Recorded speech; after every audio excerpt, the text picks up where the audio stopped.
Russia done. We got to get that one done. If you don't mind, Steve, let's focus on Russia first, all right? We'll get it done. In Lebanon, the dagger of Hezbollah, long aimed at Israel's throat, has been totally shattered.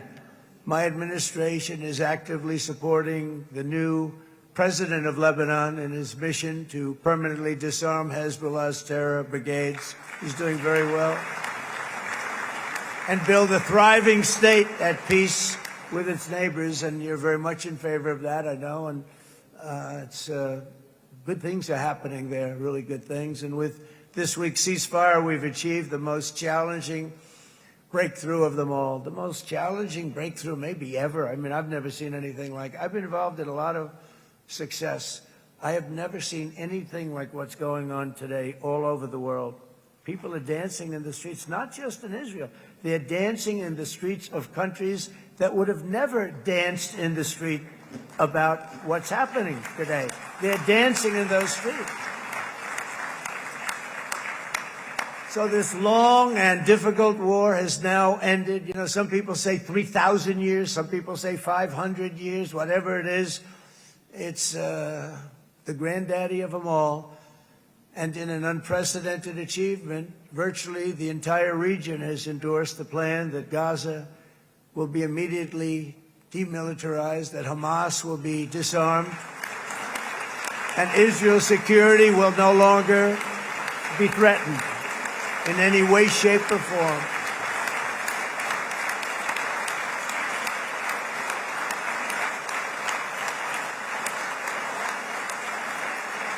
So Israel, with our help, has won all that they can by force of arms. You've won. I mean, you've won. Now it's time to translate these victories against terrorists on the battlefield into the ultimate prize of peace and prosperity for the entire Middle East. It's about time you were able to enjoy the fruits of your labor. Mr. Opposition Leader. I said he's a very nice opposition leader. I think... No, he's a nice man. Bibi, he's a nice man. Good. He knows what he's doing, right? No, a very nice guy. Well, see, now you can be a little bit nicer, Bibi, because you're not at war anymore, Bibi.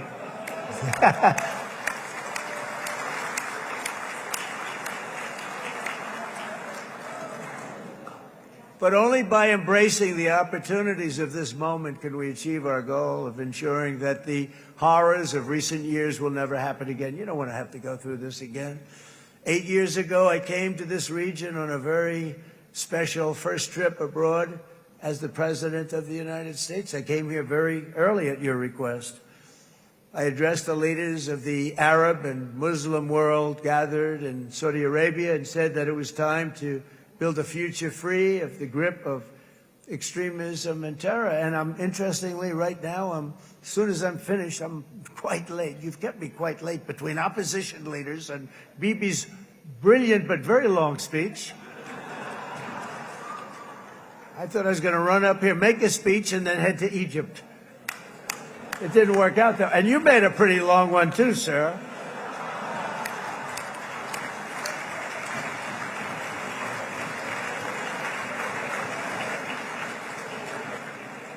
But I liked what you all said. It could be worse. Supposing on top of it, I didn't like what you said. That would be no good, Ron, would it? Ron, you did a great job, by the way, Ron.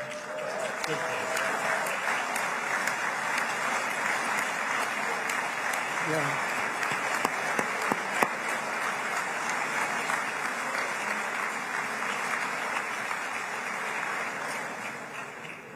So I'm going to be meeting, actually, in a little while, I'm going to be meeting with the most powerful, the richest nations, really, in the world, although now, with the tariffs, the United States is by far the richest nation in the world, as you probably have been reading.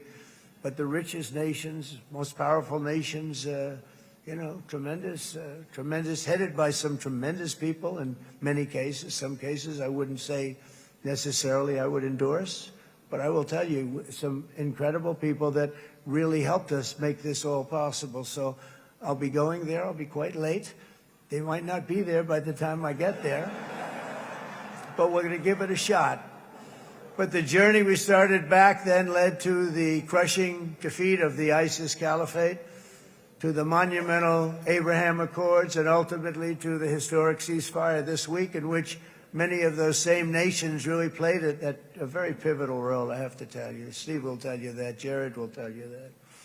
Together we've shown that peace is not just a hope that we can dream about. It's a reality we can build upon day by day, person by person, and nation by nation. And because of that, the Middle East is finally ready to embrace its extraordinary potential. You have extraordinary potential in this region. It should now be clear to everyone throughout the region that decades of fomenting terrorism and extremism, jihadism and anti-Semitism have not worked. They haven't worked. They've been a disaster. They've just killed. They've killed. They've backfired completely and totally. They've just totally backfired. Everything that you thought, take it worst case, it's turned out to be worse than that. They have not worked. From Gaza to Iran, those bitter hatreds have delivered nothing but misery, suffering, failure, and death. They've served not to weaken Israel, but to annihilate the very forces that did the most to foment this hatred. And it's really, I mean, everybody that's tried it has become irrelevant.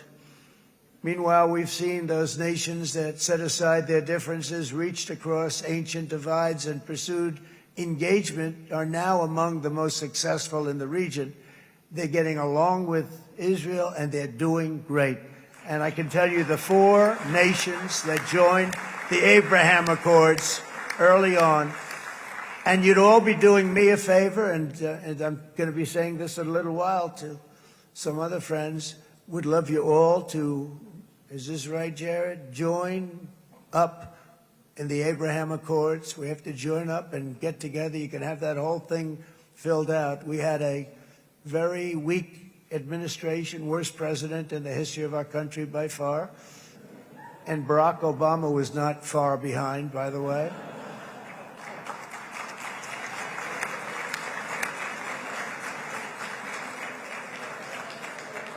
And they did nothing with this incredible document, the Abraham Accords, but now you can fill them up. Now you have peace, you have people that really like Israel. I'll tell you what, and they like Israel a lot more today than they did even 5 weeks ago. Like, you've made a lot of, you've come back strong, because it was getting to be a little nasty out there in the world, and ultimately the world wins. You can't beat the world. Or I would say to Bibi, it's now time, and he understood it better than anybody, because ultimately, you know, the world's a very big place.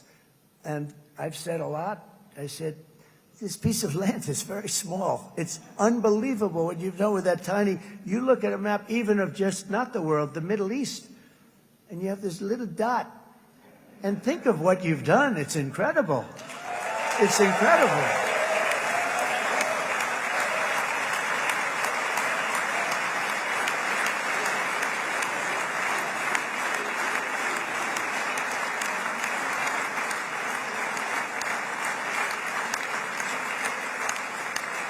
But the world is loving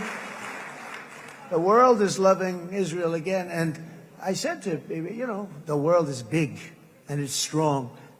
And Ron, ultimately, the world wins. And we don't have to worry about that now. But there was getting to be a period of time over the last few months, you know, the world wanted peace and Israel wanted peace. Everybody did. Everybody did.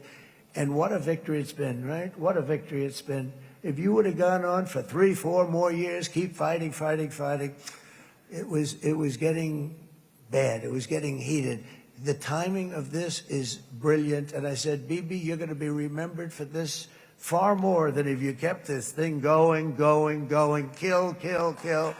It would be it would not be the same. And I just want to congratulate you for having the courage to say, that's it, we've won. And now let's enjoy our lives and let's rebuild Israel and make it stronger and bigger and better than it's ever been before. We're going to do that. Took a lot of guts. And the choice for Palestinians could not be more clear. This is their chance to turn forever from the path of terror and violence. It's been extreme, to exile the wicked forces of hate that are in their midst. And I think that's going to happen. I've met some people over the last couple of months that want to see it happen very much. And after tremendous pain and death and hardship, now is the time to concentrate on building their people up instead of trying to tear Israel down. We don't want that to happen again. And the total focus of Gazans must be on restoring the fundamentals of stability, safety, dignity, and economic development so they can finally have the better life that their children really do deserve after all these decades of horror.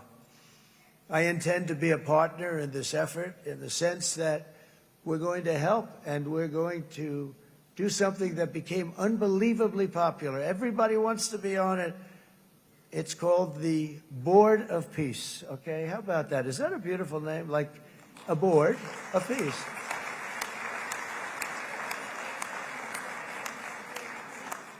The only bad thing from my standpoint, every single nation involved has asked me to be the chair, and I'll tell you, I'm very busy.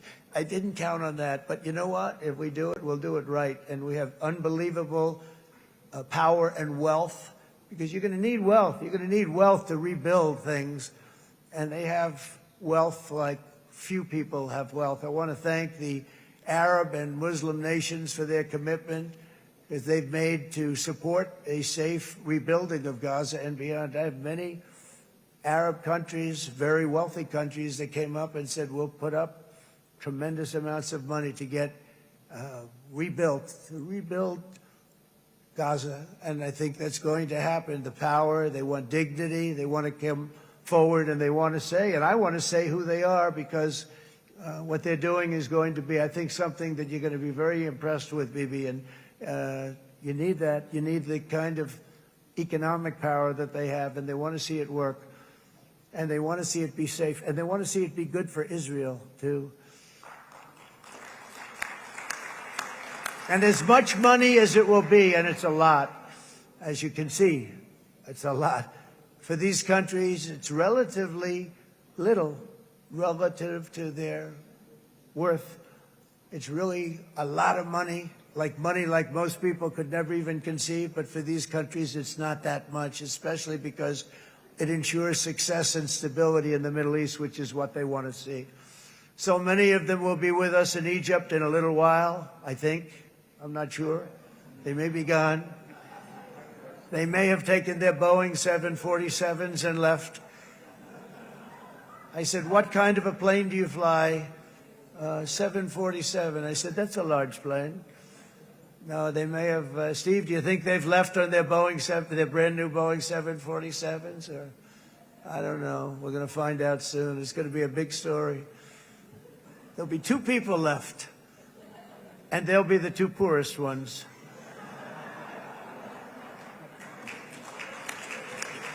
But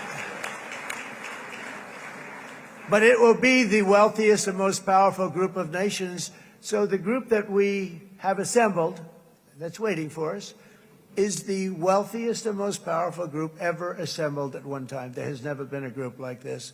And they're only looking for good. They want good. They're going to do good. And as those commitments are made, I'm going to let the world know who's doing it, because they really deserve to get the credit. And some of them probably won't want the credit, but they deserve it. It's more obvious than ever that the productive and responsible nations of this region should not be enemies or adversaries. You should be partners and eventually even friends, and that's what's going to happen. I know it.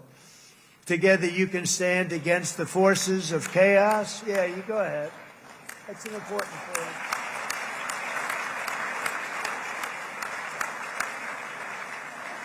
Because you can stand against the forces of chaos that threatened all of your interests, and it's always a big threat, and unleash incredible prosperity and opportunity for all the people of these lands. And that's what's going to happen. You're going to unleash numbers and success the likes of which Israel has never been able to think of, because you're so firm, and you should be, and you've done the right thing in defending yourself. You're not going to have to worry so much about it. You've won, and now you can build, and you can do things that you never even thought possible. When you put that genius into doing something else, it's going to be something it's going to be a miracle. The miracle in the desert, it's going to be amazing. And it already is in a true sense. But it'll be wonderful when you can spend time thinking about other than war and defense and offense also. To that end, it's my firm hope and dream, frankly, that together the Abraham Accords will turn out to be everything that we thought they would. Those four countries were very, very brave in doing it. They did it at a very early point, and every single one of them benefits unbelievably financially. And if you noticed, even in this bad period that we just went through, they all remained a member of the Abraham Accords. They've done unbelievably well. And you know who you are, and I want to thank you. And they've stayed because of loyalty, but they've also stayed because it was really good business. They've made a lot of money being members, and you're going to all, I hope that every one of the countries that we're seeking, Jared, I hope they join quickly. No games, no nothing. Just join, get it. It's going to be a great peacemaker.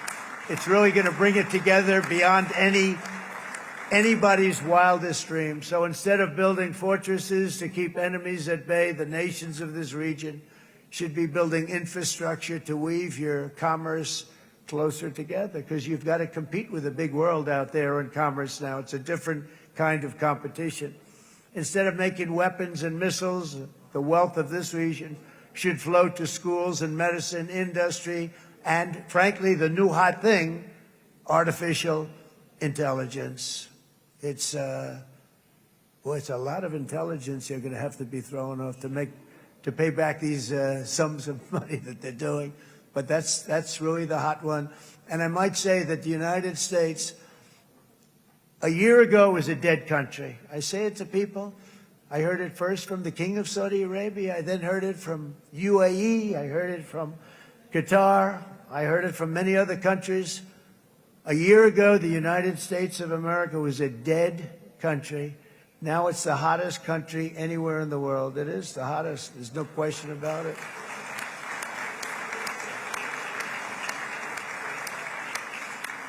In fact, if you go back a year ago, before the election, although once we had November 5th, we became hot because people got it.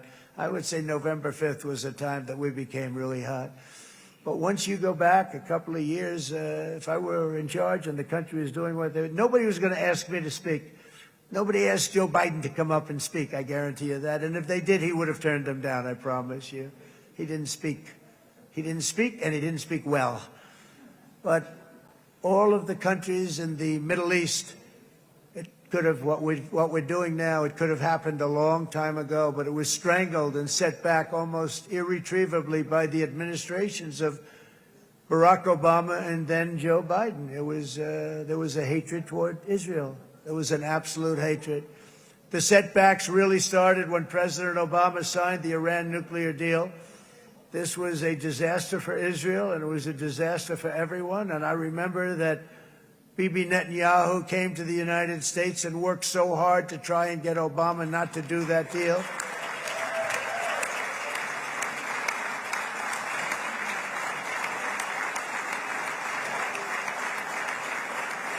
He worked so hard. But it was like talking to a wall. I remember him telling me it was like talking to a wall. They wanted to go with Iran. They chose Iran, frankly, over a lot of other good nations, but specifically Israel.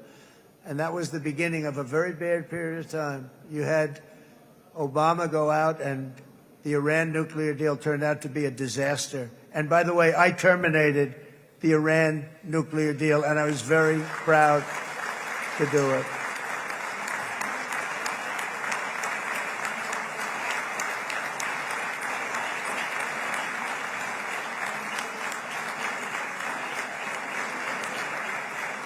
Yet even to Iran, whose regime has inflicted so much death on the Middle East, The hand of friendship and cooperation is open. I'm telling you, they want to make a deal.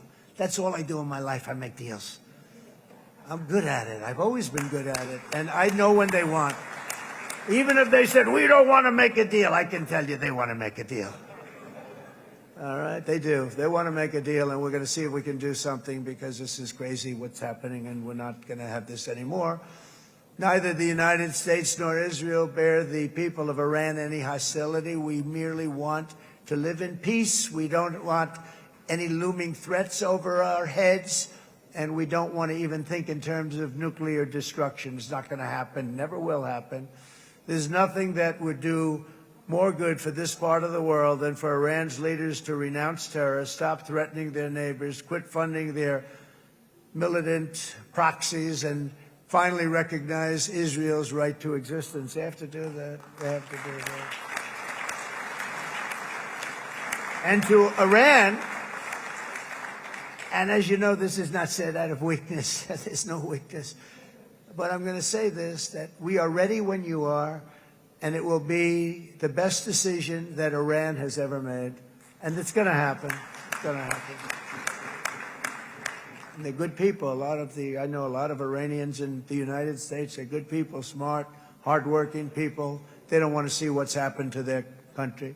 The story of fierce Israeli resolve and triumph since October 7th should be proof to the entire world that those who seek to destroy this nation are doomed to bitter failure.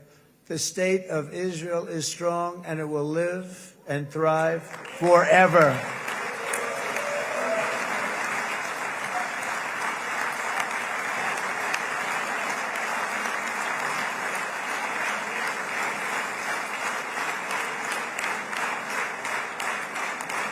And that is why Israel will always remain a vital ally of the United States of America. Israelis share our values, field one of the world's most powerful militaries. You really do. You have an amazing, what a job you've done. And have one of the most innovative economies on earth. Those are just a few of the reasons why I'm proud to be the best friend that Israel has ever had. And they all say it in the White House. They all say it. I guess it's true because everybody says it, Bibi. You said it today. Thank you. But as president, I terminated the disastrous Iran nuclear deal, and ultimately I terminated Iran's nuclear program with things called B-2 bombers. It was swift, and it was accurate, and it was a military beauty. I authorized the spending of billions of dollars, which went to Israel's defense, as you know. And after years of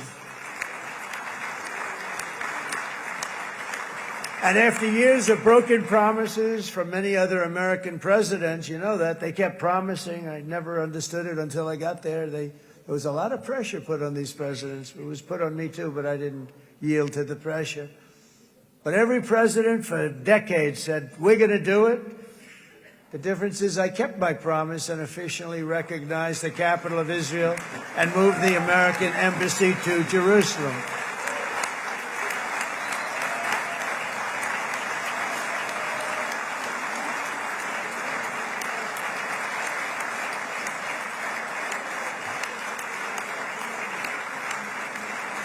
Isn't that right, Miriam? Look at Miriam. She's back there. Stand up, Miriam. Stand up.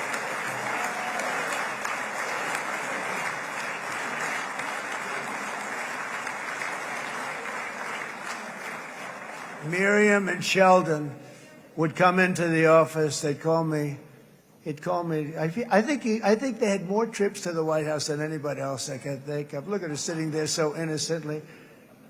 She's got $60 billion in the bank. $60 billion. And I think she's saying no more.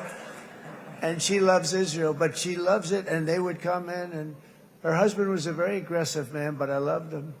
He was a very aggressive, very supportive of me. And he'd call up, can I come over and see you? I say, Sheldon, I'm the president of the United States. It doesn't work that way. He'd come in, we would do. But they were very responsible for so much, including getting me thinking about Golan Heights, which is probably one of the greatest things to ever happen to Israel.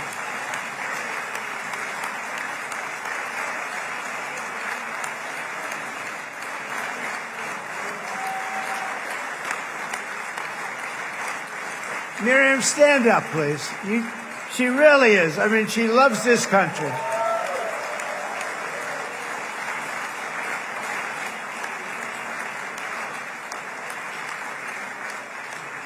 She loves this country. Her and her husband are so incredible. We miss him so dearly.